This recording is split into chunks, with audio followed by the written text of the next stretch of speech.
سب سے بڑی دفاعی طاقت اپنے دین کی دعوت ہے۔ اس لیے ہمیں اس کا اپنے آپ کو پابند بنانا ہے، اپنے آپ کو اس کا پابند بنانا ہے، اپنے آپ کو اس کا پابند بنانا ہے کہ جو صفات ہم سے مطلوب ہے اللہ تعالیٰ کو، وہ صفات پیش کرو، وہ صفات پیش کرو۔ ورنہ میرے دوستو عزیزو، نسبت کا حاصل ہونا کوئی کمال نہیں ہے۔ نسبت تو بہت آسانی سے مل جاتی ہے، آپ 3 دن لگا لیجیے تبلیغ میں، آپ کو تبلیغ سے نسبت ہو جائے گی۔ میں کہا کرتا ہوں کہ اگر مناسبت نہیں ہوتی تو طلاق ہو جاتی ہے، نسبت کا ہونا مشکل نہیں ہے، مناسبت کا ہونا اصل ہے۔ آپ کو جانتے ہیں نسبت ہو گئی کہ نکاح ہو گیا، نسبت ہو گئی۔ اگر مناسبت نہ ہوئی تو پھر آپ جانتے ہیں کہ میاں بیوی کے درمیان طلاق ہو جاتی ہے، کیونکہ مناسبت نہیں ہوئی۔ میں یہ کہنا چاہتا ہوں کہ اس کام کے ساتھ نسبت کا ہونا کافی نہیں ہے، اس کام سے مناسبت ہونی چاہیے، اس کام سے مناسبت ہونی چاہیے، نسبت نہیں، مناسبت، کہ اس کام سے مناسبت ہونی چاہیے۔ پوچھا گیا حضرت سے حضرت استقامت کیا ہے؟ فرمایا کہ اس کام کا کرنے والا کام کے میدان میں مرے، یہ استقامت ہے۔ کام کے میدان میں مرے استقامت۔ اس لیے میرا عزیز دوستو، حال کے امر کو میں شروع سے عرض کر رہا ہوں، اس میں سے ایک حال کا امر یہ ہے کہ تمہیں اس راستے میں جب بھی نکلنے کے لیے کہا جائے نکل جاؤ، جب نکلنے کے لیے کہا جائے اذا استنفرتم فانفروا، یہ بات سب کے ذہن میں رہے کہ اللہ کے راستے میں نکلنا اللہ کے امر کی وجہ سے ہے، اللہ کے امر کی وجہ سے، حکم ہے اللہ کا، بس اس راستے میں نکلنا اللہ کے امر کی وجہ سے ہے، اور دعوت دینا اللہ کے امر کی وجہ سے ہے۔ جیسے نماز پڑھنا اللہ کا امر ہے اور نہ پڑھنے پر عذاب ہے، اس طرح اللہ کے راستے میں نکلنا اللہ کا امر ہے اور نہ نکلنے پر عذاب ہے، نہ نکلنے پر۔ اس کو تو آج اللہ مجھے معاف فرمائے، اچھے اچھے پڑھے لکھے بھی اس بات کو آج کل جانتے نہیں۔ الا تنفروا يعذبكم عذابا علیما، نہیں نکلو گے تو اللہ تمہیں عذاب دیں گے۔ ہمارے ایسا کا ملفوظ چھپا ہوا ہے کہ اس راستے میں نکلنے میں کوتاہی کرنا اللہ کے عذاب کو واجب کر دیتا ہے۔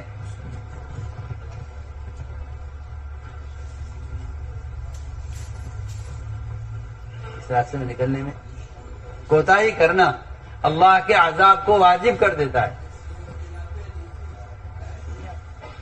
آج تو مسلمانوں میں اس کا تصور بھی نہیں ہے، لوگ یہ سمجھتے ہیں کہ وہ قتال کے نکلنے کے لیے ہیں وعیدیں، حالانکہ ایسا ہرگز نہیں۔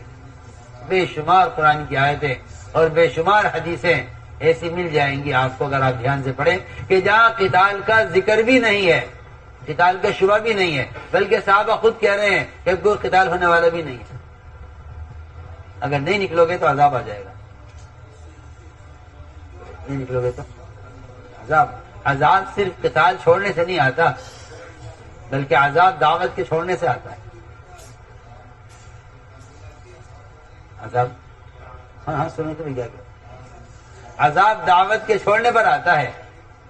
یا آپ جو دھمکیاں سنتے ہیں قرآن میں، یہ قتال چھوڑنے پر نہیں ہے صرف، بلکہ عذاب دعوت کے چھوڑنے پر ہے، اور دھمکیاں دعوت کے چھوڑنے پر ہیں۔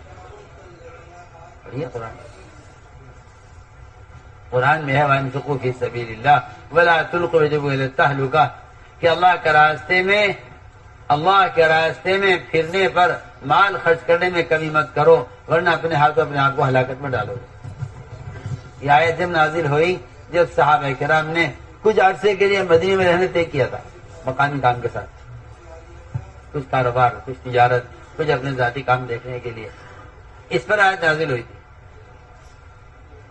صحابہ خود فرماتے ہیں اس آیت کے نازل ہونے کے وقت صحابہ خود فرماتے ہیں کہ اب کوئی قتال بھی ہونے والا نہیں ہے، یہ نکلنا ضروری ہے، کیونکہ نکلنا اللہ کے بندوں تک اللہ کے دین کے پیغام کو خود پہنچانا، یہ اللہ کا حکم ہے، یہ اللہ کا حکم ہے۔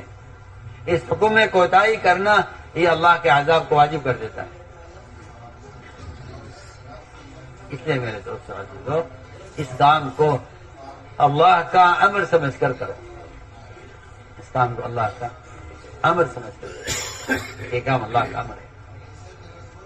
اور نکلنا اور پھرنا یہ تو دعوت کا قوام ہے، نفر کے بغیر تو تبلیغ کا کوئی تصور ہی نہیں ہے، نفر کے بغیر تبلیغ کا کوئی تصور نہیں ہے۔ میں آپ سے اللہ کی قسم کھا کر کہہ سکتا ہوں کہ اگر آپ نقل و حرکت کے بغیر اسلام پھیلانا چاہتے ہیں تو پھر آپ اسلام پھیلائیں گے آلات کے ذریعے، کتابوں کے ذریعے، اخبار رسائل کے ذریعے۔ یہ کسی نبی کا طریقہ نہیں، یہ کسی نبی کا۔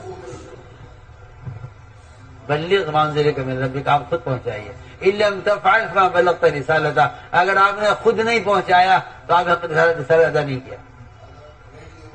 پڑھیے آپ حدیث پڑھیے، آپ نے فرمایا میں اس راستے میں نکلوں قتل کیا جاؤں، پھر زندہ کیا جاؤں، پھر نکلوں پھر قتل کیا جاؤں، پھر زندہ کیا جاؤں، پھر نکلوں پھر قتل کیا جاؤں۔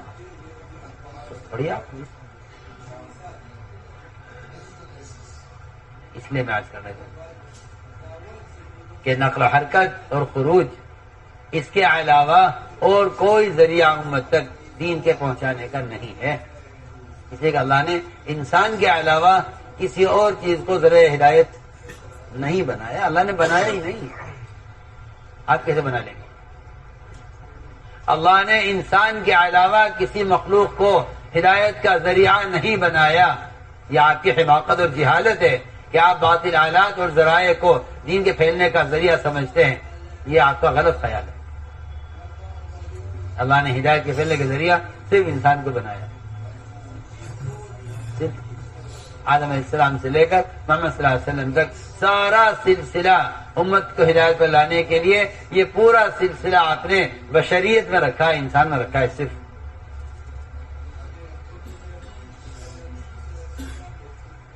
اس لیے میں تاکید سے عرض کرتا ہوں کہ خروج اور نفر یہ اس کام کا قوام ہے، سارا کام کا مدار ہی خروج پر ہے۔ اگر نفر نہیں ہے تو کوئی دعوت نہیں، کوئی تبلیغ نہیں، کچھ نہیں۔ اور یہ شیطان کا دھوکہ لگا ہے اب آ کر کام کرنے والوں کو کہ پھرنا کوئی ضروری نہیں ہے، ایسا تو دین ہے، جی یہ دھوکہ ہے شیطان کا۔ اگر پھرنا عمل نہ ہوتا، پھرنا اللہ کا امر نہ ہوتا تو صحابہ کے واقعات آپ پڑھیے، مجھے کسی زنا، شراب، چوری، بہتان، ان بڑے بڑے گناہوں پر بھی کہیں ثابت نہیں کہ اللہ کے نبی کسی سے ناراض ہو گئے ہوں،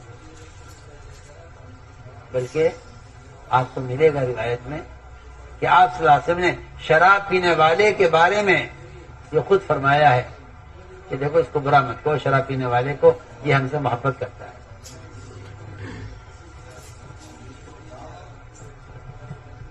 شراب پینے والے آپ فرما رہے ہیں، کہیں ثابت نہیں ہے، کوئی کہیں ثابت نہیں ہے نہ قرآن نہ حدیث میں کہ کسی کبیرہ گناہ کرنے والے سے اللہ کے رسول ناراض ہوئے ہوں، کہیں ثابت نہیں، سوائے ایک گناہ کے کہ جن صحابہ نے اللہ کے راستے میں نکلنے میں دیر کی، ان صاحب ناراض ہوئے، جو نے اس وقت کا حکم ڈال دیا، ان سے ناراضگی 50 رات ناراضگی چلی ہے۔ کعب بن مالک ان کے دونوں ساتھی تھے، کتنی 50 رات ناراضگی چلی، سلام کلام بند، بالکل پورے مدینہ بیکاٹ کیا ان کا۔ کہیں ثابت کر دو کہ مدینے میں کسی زنا کرنے والے سے صحابہ نے بول چال بند کر دی ہو، شراب پینے والے سے ثابت نہیں۔ شراب پینے والے سے کہا کہ بارے میں کہا ہے اسی سے ہم سے محبت ہے، اور زنا کرنے والے کو دیکھ کے فرمایا میں دیکھ رہا ہوں کہ یہ زنا کرنے والا، اس کو رجم کیا گیا ہے، یہ جنت کی نہروں میں غوطے کھا رہا ہے۔ اگر ملی ہے ناراضگی کہیں محمد صلی اللہ علیہ وسلم کے صحابہ کے درمیان اور کوئی بائیکاٹ ملا ہے صحابہ کا آپ نے کیا ہے تو وہ صرف اللہ کے راستے میں نکلنے میں دیر کرنے میں۔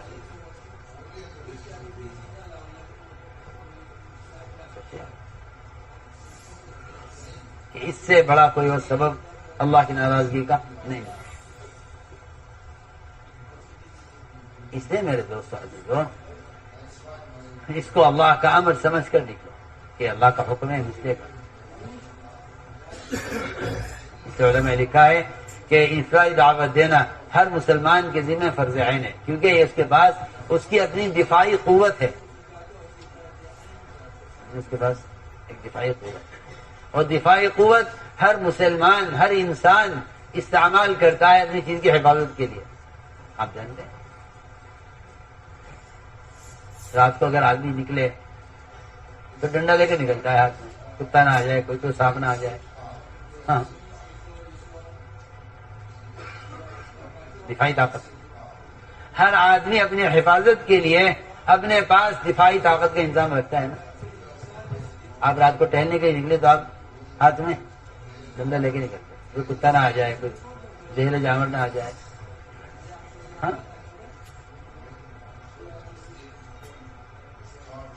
پھر اس سے اندازہ کر لیجئے کہ ایک آدمی اپنی جان و مال کی حفاظت کے لیے جب دفاعی طاقت رکھتا ہے، انتظام رکھتا ہے، تو اپنے دین کی حفاظت کے لیے اس کے پاس اپنی دفاعی قوت کتنی ضروری ہے، وہ دعوت.